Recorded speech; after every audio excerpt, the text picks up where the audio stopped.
Selamat datang di channel GSA20. Apa kabar kalian? Semoga kalian baik-baik saja. Sebelum menonton video GSA20, jangan lupa di subscribe, like, share, dan komen.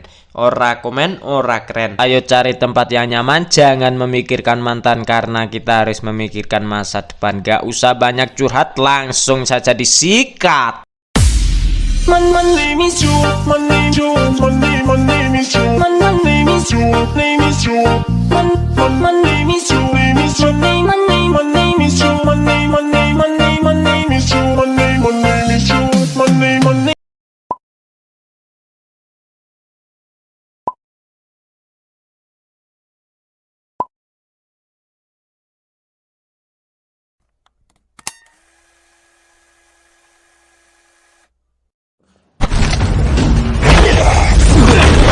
Semua orang suruhannya ayahnya Dyun dengan mudah dikalahkan oleh binatang kristal guntur.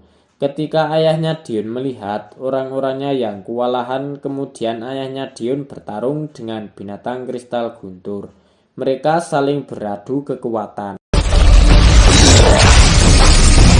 Ayahnya Dyun meremehkan kekuatan binatang kristal guntur. Di saat ayahnya Dyun ingin mengambil inti kekuatan guntur yang berada di atas bukit, kemudian binatang kristal guntur dengan cepat melempar ayah Dyun ke tanah dan kaki binatang guntur menginjak dada ayah Dyun.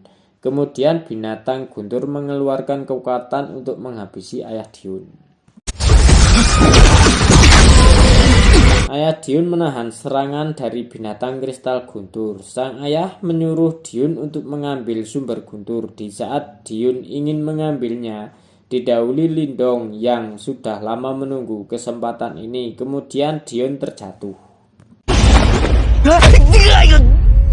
Dan Lindong berhasil merebutnya. Lindong berkata, "Terima kasih, sumber guntur ini jadi milikku." Ayah Dyun berkata, "Dasar bocah tengik." Kemudian Lindong pergi dan ayah Dyun meninggalkan binatang guntur dan langsung mengejar Lindong. Ketika Lindong melihat ke atas, tiba-tiba ayah Dyun menyerang dari belakang. Lindong langsung menahan dengan tombaknya. Di saat Lindong menahan serangan dari ayah Dyun, binatang guntur juga mau ikut menyerang dia, tetapi dihentikan oleh si merah. Lindong yang menahan serangan ayahnya Dyun, dan akhirnya mereka berdua terpental karena saling berbenturan energi.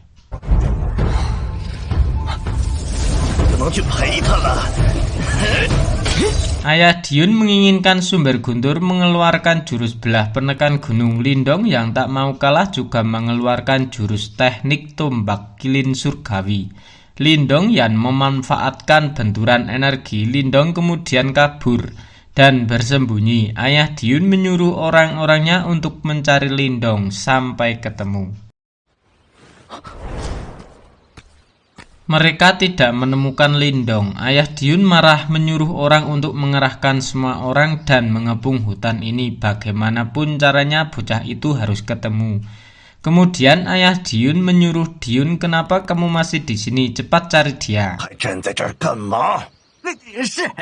Kemudian Diteng atau ayah Dyun pergi mencari Lindong. Si hitam muncul dan berkata pada Lindong, "Sepertinya Diteng marah padamu. Sebelum dia dapat sumber guntur, dia masih saja mengejarku. Dengan kekuatanku sekarang, aku tak mungkin bisa mengalahkannya," kata Lindong.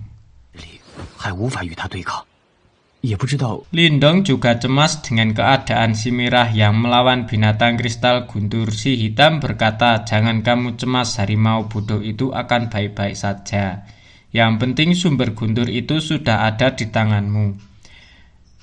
Jika kamu bisa menyempurnakan sumber guntur itu, mungkin kamu bisa menandinginya," kata si hitam. Kemudian Lindong mencari si merah dulu, kemudian membuat rencana dulu. Si hitam berkata, "Seperti ada bau terbakar." Lindong panik, jangan-jangan si merah. Lindong kemudian lari dan si hitam berkata, "Benar, tepat di sini bau terbakarnya." Mereka mendekati gumpalan asap dan tiba-tiba si Mirah muncul dari gumpalan asap. Kemudian Lindong langsung mendekati si Mirah. "Apa kamu baik-baik saja?" Si Hitam melihat ada apa di balik asap hitam yang ternyata binatang guntur yang terbaring dikalahkan oleh si Mirah. Si Hitam kagum dengan si Mirah.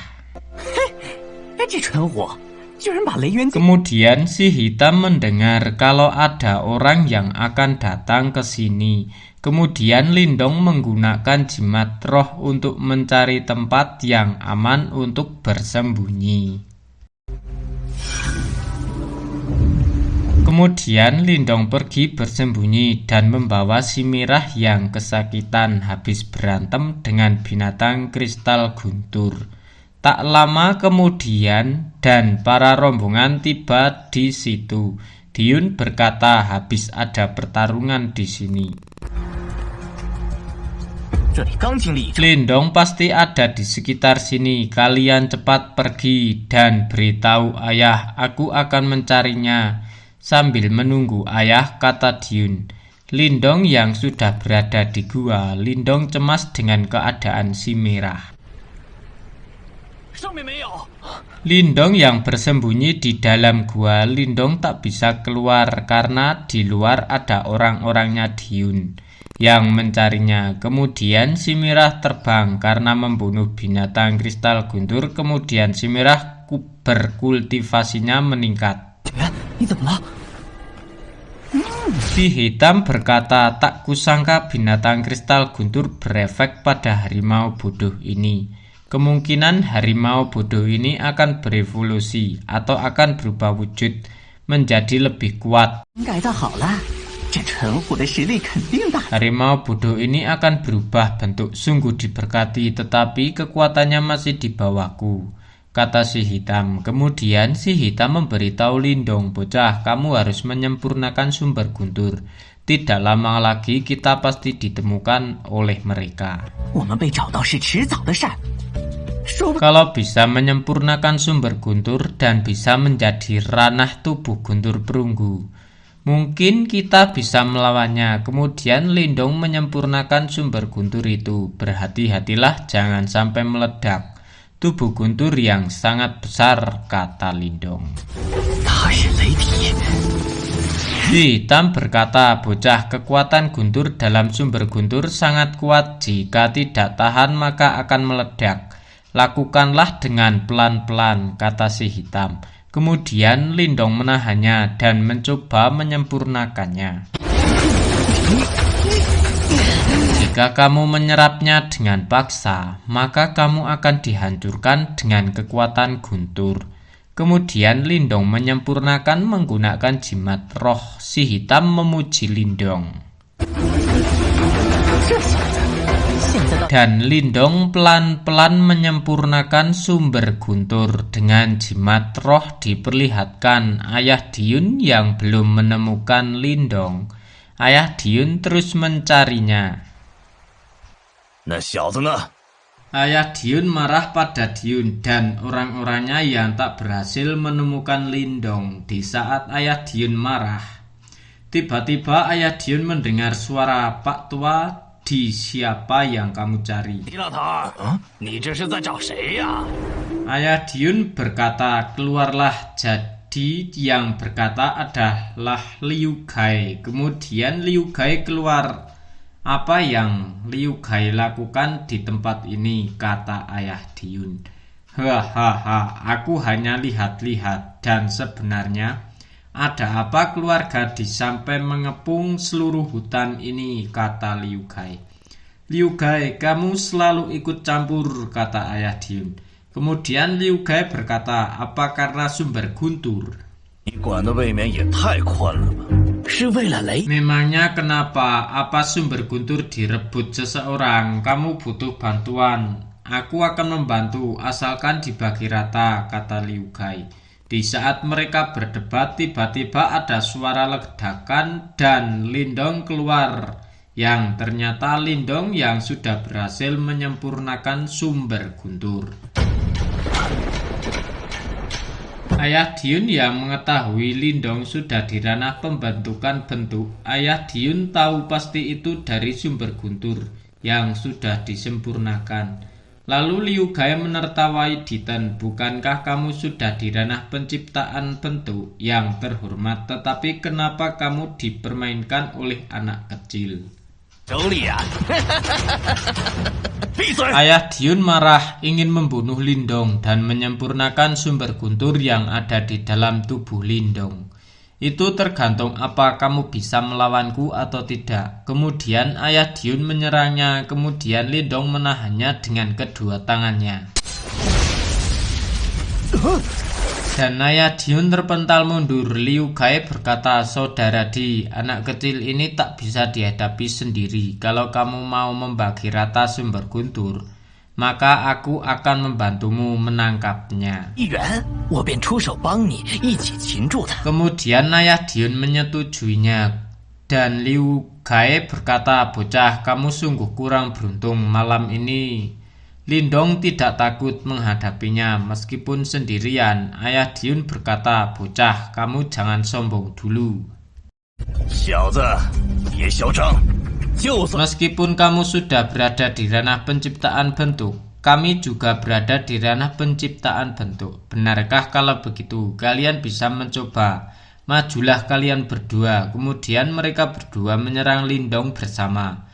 Lindong dengan mudah menghindarinya dan menendang mereka mundur satu persatu. Mereka berdua terus melawannya. Mereka berdua masih bisa mengimbangi kekuatan Lindong. Kemudian Lindong mengeluarkan jurus tapak prasasti iblis. Kemudian mereka berdua mengeluarkan jurus tapak api langit dan tapak tangan jahat. Kemudian saling berbenturan. Ayah Diun dan Liu Gai kalah. Mereka berdua terpental dan Lindong masih baik-baik saja. Kemudian Lindong berkata, apa masih mau bertarung? Kemudian mereka berdua berdiri dan mengeluarkan jurus jari sumber darah dan bilah tapak pedang iblis. Lindong terkejut karena mereka mengeluarkan jurus kelas atas. Kamu memang hebat, sampai aku mengeluarkan jurus pamungkas. Kali ini kamu akan mati. Karena kemudian mereka berdua melepas jurus untuk menyerang Lindong. Kemudian Lindong mengeluarkan teknik tombak kilin surgawi. Teknik tombak kilin surgawi tak bisa menahannya. Kemudian meledak. Kedua orang tertawa bahagia. Lindong menggunakan jimat roh untuk menahannya. Lindong berkata, jangan terlalu bahagia dulu. Ayah Diun kaget karena Lindong seorang master jimat segel 4. Kemudian Lindong mengeluarkan jurus arai simbol manifestasi atau manifestasi api 1000. Kemudian mereka berdua menahannya dan mereka berdua tak kuat menahan serangan Lindong. Dan mereka berdua terpental. Semua orang dibuat kaget. Lindong yang bisa mengalahkan hanya seorang diri. Di saat Lindong mau mendekat, tiba-tiba ada suara ledakan dari gua yang ternyata si Mirah yang sudah berubah wujud atau berevolusi. Mereka berdua kaget karena si Mirah berubah menjadi besar. Mereka ketakutan. Kemudian si Mirah mendekati Liu Gai dan Diteng. Si Mirah mengeluarkan aumanya. Liu Gai dan Diteng semakin ketakutan. Lindong berkata, masih mau bertarung? Tidak, aku tak akan melawannya. Mohon adik kecil berbelas kasihan. Kemudian mereka berdiri dan Diten atau Ayah Diun dengan cuma-cuma menawarkan 50.000 pil yuan murni pada Lindong. Kemudian Lindong kaget dan berkata, 50.000 pil yuan murni. Diteng yang takut lalu menawarkan 100.000 pil yuan murni. Anggap aku sebagai teman. Diteng juga menyuruh Liu Gai untuk mengeluarkan 100.000 pil yuan murni. Liu Gai yang tak mau. Kemudian si Mirah mengeluarkan aumannya Dan Liu Gai langsung memberikannya. Aku tak akan melupakan. Kemudian Liu Gai berkata, sungguh bodoh diriku ini. Bahkan aku dengan mudah memberikan pil Yuan murni, kata Liu Gai. Kemudian Lindong pergi menaiki si merah yang sudah mempunyai sayap. Lindong pergi dan berterima kasih. Ketika Lindong pergi, Diun berkata pada ayahnya, ayah, apa kita akan menerimanya penghinaan ini? Bocah itu tidak bisa dianggap remeh. Kalau dia bisa melawan di ranah penciptaan Qi tahap awal, dia pasti bisa mengalahkan praktisi di penciptaan Qi di tahap lanjut. Dan dia juga memiliki hewan peliharaan yang tidak kalah hebatnya dengan kita. Kemudian diperlihatkan Lindong yang terbang menaiki si merah. Tiba-tiba si hitam muncul. Perubahan si merah tidak bagus, lebih bagus dari yang sebelumnya. Lindong yang tak mau mereka berkelahi. Kemudian Lindong berkata pada si merah, jangan dengarkan omongan dia, sebentar lagi kita sampai di Kabupaten Dahuang, kata Lindong. Ketika Lindong dan si merah turun, Lindong bingung. Lindong berada di mana? Lindong yang kebingungan karena sudah lama berjalan tetapi tak menemukan jalan yang benar. Si hitam juga merasa aneh dengan tempat ini karena kemampuan si hitam tidak mampu mendeteksinya. Ketika si hitam berbicara di bahu Lindong, tiba-tiba si merah mendorong dan bergantian si merah yang berada di bahu Lindong. Si hitam kesal, dasar harimau.